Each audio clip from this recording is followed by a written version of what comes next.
ఎందుకంటే పెళ్ళైన కానుంచి వీళ్ళు చేసే టార్చరింగ్ ఏదైతే ఉన్నదో అది ఒక లాస్ట్ స్టేజ్కి వచ్చేస్తుంది. సస్తే చావు.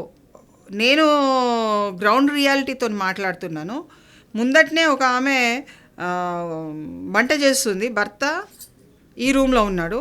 ఈ ముందటనే 3 ఫీట్ల వ్యవధి కూడా ఉండదు. సస్తే చావు నాకేంది అని అన్నం తింటావా, అన్నం మీదనే వచ్చింది, అన్నం వండుతుంది, దాని మీద ఏదో వచ్చింది. నువ్వు వండితే ఏం చేసేది ఉన్నది, నువ్వు సస్తే చావు నాకేంది అని ఏదో చిన్న డైలాగ్ కొట్టిన. అక్కడి నుంచి అక్కడికే మీద కేసేసుకొని ఆమె అక్కడనే కాలిపోయి వితిన్ ఒక 15-20 మినిట్స్లో చనిపోయింది ఆమె. ఆయనే ఇంకా భర్త అసలు అంటే ఇంత చిన్న వర్డ్ అంటే కూడా చచ్చిపోతారా ఆడవాళ్ళు అని అంటే, ఆడవాళ్ళు చచ్చిపోడు కాదండి, ఆడవాళ్ళు కాదు అక్కడ చచ్చిపోయేది.